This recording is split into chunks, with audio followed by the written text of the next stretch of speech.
안녕하세요. 김유갑의 경제부동산입니다. 구독, 좋아요 부탁드립니다. 무주택자 결국 난리가 났습니다. 언론, 건설사, 기득권의 집값 띄우기가 도를 넘어섰으며 분양가 인상, 공시가격 현실화, 물가와 전세가 상승, 공공임대 중심의 분양 등이 다시 집값 상승을 부추기고 있습니다. 2022년 현재 상황에서는 누가 보더라도 몇 년간 집값이 대폭락하는 방향으로 흐르고 있는데 도대체 무슨 일이 벌어지고 있는 걸까요? 오늘은 현 상황 분석과 더불어서 아주 중요한 내용들이 많으니까 끝까지 시청 바랍니다. 유료상담은 0103-999-8808 전화 주십시오. 자, 무주택자 난리 났습니다. 3월 대선 집값 날벼락. 이 제목이 꼭 부정적일까요? 한번 보자고요. 자, 여기 보시면 계기판인데 엄청 세게 달리네요. 차가 지금 340km 347km 아예 찍혔죠. 여기에 그만큼 집값이 무지막지하게 뛰었다는 것을 이 차량 계기판을 통해서 보여드리고 있어요. 정말 많이 뛰었습니다. 그렇다면 이제 건설사, 언론, 기득권 세력들이 어떻게 집값을 띄웠는지, 물론 모든 건설사, 모든 언론이 그렇다는 게 아닙니다. 항상 양면성은 존재하는데 이제 주력 대부분 그렇다는 거죠. 먼저 무주택자 자꾸 불안을 강조합니다. 영끌, 갭 투자를 유도시켜요. 왜? 다 한표 거리들이거든요. 이게 정부 정책을 비판하면서 입주 물량 부족하니까 계속 지금 분양해라 해서 이 건설사한테 도움을 주는, 집값 상승을 유도할 목적으로, 집값 상승이 되면은 분양가를 올릴 수 있잖아요. 그래서 분양가 상승 목적으로 집값 상승을 유도합니다. 부동산 상승을 계속 강조해요. 올랐다. 전문가들도 보세요. 다 건설사 편인지 올랐다. 세계적 상승도 강조해요. 우리나라만 빠질 수는 없다. 그리고 이제 일부 사람들은 가격 조작, 상시, 자전거래라고 들어보셨죠? 법인 이렇게 해서 띄우기도 합니다. 화폐 하락을 강조하면서 부동산 띄우기에 나서요. 돈 가치가 떨어졌다. 집 거품이 아주 심해졌다 표현 안 하고 돈 가치가 떨어졌다. 종부세 비판, 집값 하락 방어 목적. 그러니까 종부세를 덜 내야 집값이 올라가니까 그 하락 방어 목적으로 비판하는 거예요. 그냥 세금을. 분양가 상한제 비판합니다. 왜? 분양가가 자꾸 낮아지면 이 건설사가 피해보니까. 집값, 주변 집값과 분양가를 연동시키려고 해요. 유동자금 강조, 부동산 구매 유도, 자꾸 부동산을 매입해라. 투자 부추기기, 특히 뉴스, 카페, 단톡방 심각하죠. 자, 이제 집값 하락 6가지 결림돌. 그러면 이제 정부도 지금 집값이 안정화되고 있는데 이 부분은 좀 신경을 써야 돼요. 뭐냐? 분양가가 올라가게 되면요, 또 잘 내려가다가 또 올라가 버릴 수도 있어요. 공시가격 현실화를 너무 지나치게 하게 되면 이게 방패막이가 돼요. 공시가격을 올렸다는 것은 집값을 떨어뜨리기 싫다는 거 아닙니까? 그래서 적절하게 조절해야 돼요. 물가 올라가는 거야 뭐 다 막을 수는 없는데 이것도 집값에 부정적이고, 전세가 아직은 떨어지고 있는데 또 이제 이번에 7월 달에 계약갱신 청구권 때 전세가가 급등할 것을 좀 우려하고 있죠. 가뜩이나 여름인데. 재건축 재개발 지금 대선 주자들 어떻습니까? 특정 후보는 재건축 재개발 규제를 갖다 무지막지하게 완화하고 있어요. 그러면서 집값 폭등은 비판하고 있고, 공공임대 확대, 또 어떤 특정 후보는 이제 서로 다른 사람인데 좀 제발 이 공공임대는 하되, 공공임대 100만 채 해봤자요, 그거 분양 안 한 거하고 맞먹어요. 왜냐? 본인이 집을 가져야 하잖아요. 그래서 좀 공공임대하고 또는 민간임대도 마찬가지예요. 자, 일반 분양하고 좀 섞었으면 좋겠어요. 일반 분양이 훨씬 많아야 돼요. 이 6가지가 집값 하락의 걸림돌이에요. 그렇지만 제가 오늘 하고자 하는 말은 여기서 할게요. 자, 제목은 역설적입니다. 무슨 말이냐면, 이제 무주택자가 큰일 났다는 말은 아까 그런 내용들, 지금 자꾸 집값 떨어지는 걸 막으려고 하는 세력들이 있기는 해요. 그렇지만 큰 대세 흐름은 이겨나가지 못할 것 같아요. 결국 너무 좋아서 무주택자가 결국 좋기 때문에 난리가 났다 이렇게 해석을 해도 됩니다. 실질적으로 부동산 5대 변수 올해 가장 중요한 5가지 여기에서 3가지가 집값 하락이고요. 하나 정도가 상승이고요. 나머지 하나는 가봐야 알아요. 볼까요? 선거. 얘는 원래 집값 상승의 요인입니다. 대선 공약만 봐도 다 집값 끌어올리는 것밖에 없어요. 그렇지만 크게 지금 영향을 못 미치고 있고 지자체는 이제 지방자치제 구석구석에 대해서 뭘 해주겠다 이런 호재들을 계속 남발하기 때문에 집값이 올라갈 수도 있어요. 특히 여름철이고 규제를 완화해 주겠다. 그래서 한 3월 대선 끝난 다음부터 10월까지는 올라가지 않을까라고 지금 예측하는 사람들이 많은데 글쎄요. 이 하락 요인이 워낙 강합니다. 먼저 공급 확대. 자, 집값 하락 요인이에요. 지금 작년부터 분양을 했던 게 계속 이제 늘어나고 있습니다. 입주도 약 5년부터는 본격화되고 있어요. 21년 분양, 22년에 46만 호, 23년에 입주. 자, 4년 동안 무려 205만 호나 지금 뭐 분양하고 입주하는데 그거 어떻게 감당하겠어요? 이 엄청난 물량을. 2기 신도시도 엄청나다고 했는데 3기 신도시는 정말 많아요. 더 많아요. 자, 금리 인상, 집값 하락 요인입니다. 다 아시잖아요. 이미 작년에 2번, 올해는 서너 번. 미국이 무려 5, 6번까지 올해 한다고 하잖아요. 미국보다 우리나라가 앞서가야 하거든요. 그래서 최대치 2%까지 기준금리가 올라가게 되면 여러분들이 신용이라든가 또는 가계대출, 담보대출 이게 무려 6%까지 치솟을 수도 있어요. 심각합니다. 여기 보면 22년 3, 4회, 대출 4, 6회. 미국 22년에 자 원래 3회 이렇게 예상을 했는데 5회에서 6회. 중요한 것은 미국은 0.25만 올리지 않아요. 0.5 이런 식으로도 팍팍 올린다고요. 자, 대출 규제도 집값 하락의 요인입니다. 집값 하락 요인. 가격이 심각하고 규제 지속, 영끌 빅투 거의 사라져버렸잖아요 지금. 왜 집값이 떨어지는 줄 아세요? 영끌 빅투를 못하니까 그래요. 금리에 대한 부담도 있고 대출을 못하는데 어떻게 집을 사겠어요? 한시적으로는 완화해 준다지만 그게 뭐 얼마나 도움됩니까? 그런데 이제 마지막으로 이제 새로운 정부를 말하는 거예요. 이 정부 정책은. 지금 정부는 정책 펼 것 같지가 않아요. 자, 이미 이걸로 떨어지고 있으니까 집값 예측 불허입니다. 여당이 되든 야당이 되든. 일단 폭등 1순위라서 잡기는 할 것 같은데 제 생각에는 그래도 세금 문제 계속 지금 코로나가 지속되잖아요. 코로나 문제, 경제 문제 그래서 조절하지 않을까라고 판단이 돼요. 세모입니다. 결론적으로는 집값 하락 요인이 많아서 떨어진다. 자, 이거 한번 볼래요? 12월 강남, 서울, 수도권 집값 현재 떨어진 아파트의 사례. 과연 작년 고점 대비, 작년 여름의 고점 대비 지금 12월 달 기준 얼마나 빠졌는지. 그리고 얘가 앞으로 2, 3년 더 떨어지면 반토막이 날 텐데 그러면 얼마인지 한번 보자고요. 이런 DH자의 34평, 30억이 12월 21억, 9억이나 빠졌어요. 1에서 5년 빠지면 15억까지 빠질 것 같아요. 반토막이죠. 딱 30억이 15억이니까. 반포 AID 차관주택 이거 반포주공이죠. 21평 35억 28억 마이너스 7억 결국 1에서 5년 빠지면 18억 마이너스 17억 벌써 이렇게 많이 빠졌죠. 벌써. 그 다음에 판교 푸르지오 31평 24억이 18억 마이너스 6억 결국 1에서 5년 빠지면 12억 반토막. 목동 신시가 13단지 21평 16억이 10억 6억이나 빠졌고요. 단기간에도 이렇게 급락합니다. 물론 이 중에는 여러분들도 아다시피 증여를 빙자한 그러는 아주 그 저가 매물 저가 거래가 있긴 해요. 그렇지만 실거래도 많습니다. 자, 8억 반토막이네요. 그 다음에 광교 센트럴타운 60단지 25평 14억이 9억 이거 벌써 5억 빠졌잖아요. 그리고 조금만 더 빠지면 7억 반토막이네요. 그러니까 반토막은 쉽게 돼요. 쉽게 생각보다. 지금 생각하니까 반토막 뜨려면 한참 걸리겠다 시간이 그러는데 1, 2년 빠지고요. 이렇게 얼마 빠져버리면 그냥 반토막까지는 가까워요. 자, 그러니까 예전에 2013, 14년에 반토막이 많이 생긴 거야. 의왕대순 2편의 세상 18평 9억이 6억 3억 이제 정상적으로 완전히 빠지고 있죠.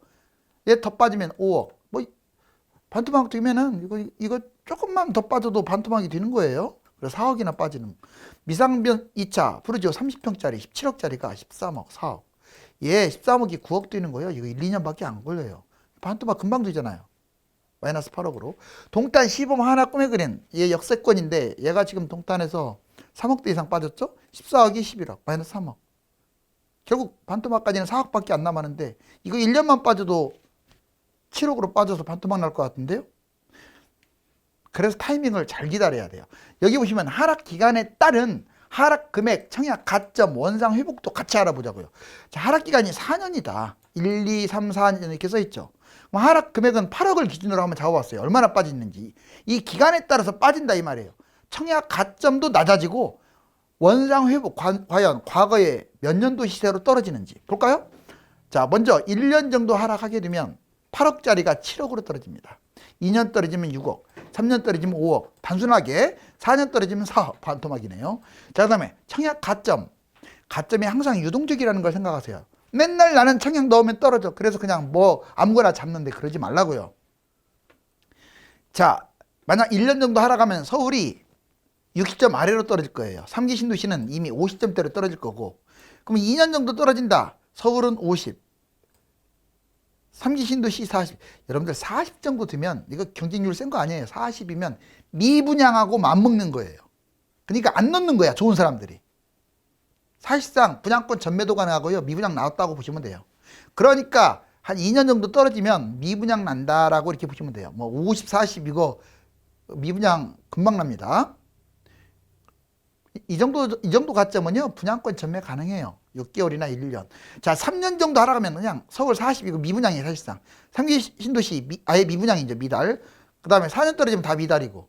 결국 집값이 1년 이상 떨어지면 미분양 난다라고 판단하고 3기가 먼저 미분양 나고 그 다음에 서울이 미분양 난다. 물론 세대수 적은 것들은 그냥 미분양이고.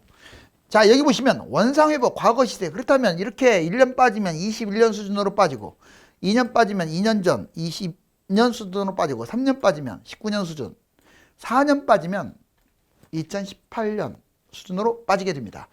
여기 보시면 이것도 몇 번 했죠? 자, 여름만 되면 이렇게 폭등을 했다가 겨울에 이렇게 잠깐씩 빠졌는데 자, 대출 제한 금리 인상 정말 엄청 놀랐죠. 지금 21년 여기까지 올랐다가 이걸 기점으로 쭉 내려간 거 보세요. 지금 원을 왜 쳐놨냐? 이게 지금 0이거든요. 0인데 원을 친 까닭은 지금 현재 시세가 마이너스로 내려왔어요. 0이에요. 그럼 여기에서 갈림길이 있어요. 이걸 대선으로 잡자고. 여기 대선 3월달 아직은 좀 더 빠질 거예요. 밑으로 대선을 기점으로 A 그냥 엄청나게 마구막 이렇게 빠진다.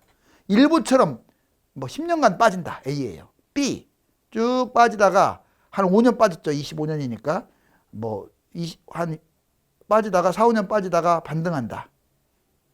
3 올해 여름에는 조금 지자체 선거 여름 폭등도 있으니까 좀 올라갔다가 결국은 또 폭락한다. D 뭔 소리냐? 그냥 대선 끝나고 나자 쭉 올라가가지고 한 3년 뛴다. 이렇게 네 가지 이 중에서 무조건 하나는 걸리는데 확률적으로 가장 높은 확률은 A는 아니고요. 일본 짝은 안 납니다. B일 가능성이 커요. B. 지금부터 쭉 빠져가지고 이렇게 또는 C 가능성도 있습니다. 여름에 반등하고 다시 또 추락하는. 결국은 지금 추락하든지 올 연말에 추락하든지 폭등은 없어요. 별로 안 뛰잖아요. 여기. 자, 이렇게 해서 A 코스는 장기간 일본식 침체 가능성 낮다. B 코스 2에서 5년 사이클상 하락. 이거 사이클상 하락으로 갈 가능성이 크죠. 과거 반복된 하락 패턴이기 때문에 확률이 높습니다. C 코스는 대선 이후 반등 후에 다시 하락. 지자체 여름 폭등 때문에 이렇게 좀 올라가다가 잠깐 올라갔다가 떨어진다. 뭐 새 정부 3기 신도시 폭탄, 입주 폭탄 얘기 있기 때문에 아마 이때 D처럼 올라가긴 힘들어요. D 코스 1에서 4년간 지속적으로 계속 올라간다. 결국은 A, B, C 중에 하나가 나올 텐데 뭐 이제는 서서히 여러분들 잘 매도하는 게 목적일 것 같아요. 물론 멀쩡한 집을 팔라고 하고 싶진 않아요. 뭐 집이야 내 집 마련 측면도 있으니까. 그런데 영끌을 했거나 뭐 집이 많거나 늦게 잡았거나 또 뛰지도 않고 그냥 팔리지도 않을 거 이런 것들은 좀 던져야죠. 2022년 현재 부동산 투자 전략. 자, 현재 매수자는 어떻게 하고 매도자는 어떠하고 갈아타기는 어떻게 하느냐 보세요. 자, 매수자들 원칙적으로 2년에서 5년 꼭 기억하세요. 이걸 흐름 보면서 매입하세요. 물론 2년이 떨어질지 1년이 떨어질지 3년이 떨어질지는 몰라요. 근데 확률적으로 이게 맞아요. 과거에 집값이 4번 이상 한 최근 30년 동안 4번 빠졌는데 2년에서 5년 빠졌거든요. 그러니까 유력합니다. 이번에도. 현재 청약, 지금은 청약을 위주로 넣으세요. 좋은데 청약. 그것도 고분약간 넣지 마세요. 하락장에는 청약과 금매를 다 봐야 돼요. 지금 매수할 사람은 지금은 하지 말고 3월달 이제 얼마 안 남았네요. 대선 이후에 자 얼마나 금매냐 그리고 계속 빠지느냐 반등하느냐에 따라서 오히려 반등하려고 할 때 실거주자는 매입해야 하고 계속 빠지는데 왜 매입을 해요? 지켜봐야죠.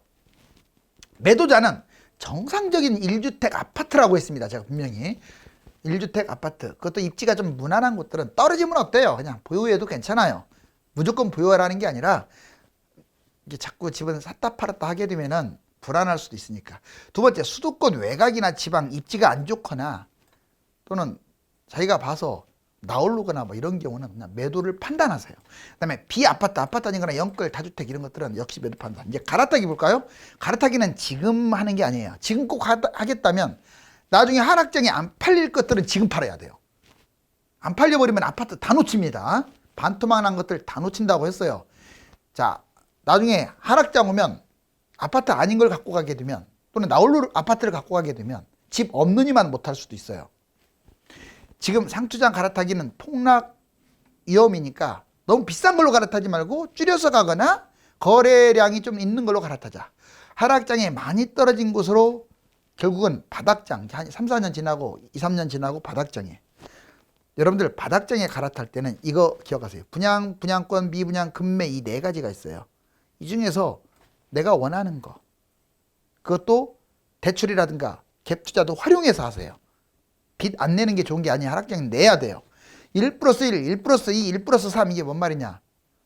집 하나에 분양, 분양권, 미분양을 하나, 둘, 셋 끌고 와도 된다 이거예요. 자, 이제 연도별 서울 아파트 시대와 아파트 보유자의 심리 분석. 지금 이제 집을 갖고 있는 사람들 심리를 한번 분석을 해봤더니 2014년부터 올랐잖아요. 밑에 4.5억짜리가 서울 기준입니다. 자, 2021년 12억까지 뛰었어요. 정확히 말하면 12.7억. 거의 13억이죠. 자, 지금 2014년에는 집을 매수하면서도 불안해요. 왜? 이 앞에가 하락장이었으니까. 바닥인데도 불안해. 그런데 좀 올라가고 있어요. 이제 안도감. 계속 올라가네. 4.5억이 6억, 8억으로 가니까 포만감. 8억이 넘어가니까요. 이제 더블 가까이 뛰니까 자신감이 있어요. 이 웬걸 문재인 정부 때 10억 가고 하니까 12억 꼭지, 작년 꼭지 찍고 하니까 이제 탐욕. 이제 영원히 집값 안 빠진다. 집값 대폭등으로 인한 자신감. 부동산 상투장까지 끌고 간 그걸로 인해서 탐욕. 작년에 여러분들 집값 많이 뛰었을 때 얼마나 탐욕적이었습니까? 그런데 지금 좀 빠지고 있어요. 아직은 실망감까지 아닌 것 같고 아마 3월까지 가게 되면 쭉 빠질 거예요. 그러면 아마 2억 정도 빠지면 실망감. 부동산 하락이죠. 근데 이건 시작입니다. 시작 보세요. 8억. 불안해져요. 이제 계속 빠져버리니까 거래도 없이 빠지니까 부동산 하락이 가속화되죠. 이게 결국 12억짜리가 6억으로 반토막 나네요. 공포감. 부동산 폭락. 대략 이게 연도별로 쭉 있잖아요. 21년, 22부터 25년까지는 이렇게 될 가능성이 크다. 이 근거는 입주 물량도 많고 분양 물량도 많고 정부도 바뀌고 뭐 좋은 조건이 하나도 없어요. 금리는 인상되지. 대출은 문제가 되지. 전국 부동산 상승 시점 이것도 중요합니다. 집을 잡더라도 자 상승이 빠른 곳들이 좋은 거예요. 그래서 번호를 먹여놨잖아요. 다 이건 안다라고 착각하지 마세요. 2014년부터 집값이 2021년까지 무려 몇 년이 뛰었냐. 여기 보시면 8개 8년을 뛰었어요. 그런데도 이렇게 강남만 2014년부터 뛰었고 나머지는 한참 뒤에 자 서울 중심부 과천 분당 이기 명품 신도시 이런 데는 2017년부터 뛰었어요. 그래도 꽤 한참 있다 뛰었죠. 수도권의 중심지 서울의 웬만한 중심지하고 경기도 중심지는 자 2018년부터 뛰었고요. 꾸준히 뛰었죠. 자 서울 외곽 그러니까 노도강이라든가 이런데 수도권 평범한 것은 19년부터 그 다음에 수도권 완전 외곽 이제 수도권 외곽 약 3분의 1 정도 차지하는 외곽이 20년, 21년에 뛰었어요. 광역시도 마찬가지예요. 지방의 중소도시들 군 단위, 시 단위 얘들은 21년에 뛰었어요. 자, 제가 드리고 싶은 말씀은 뭐냐? 왜 빨간색을 쳐놨냐면 늦게 뛴 것은요, 나중에 문제돼요. 왜?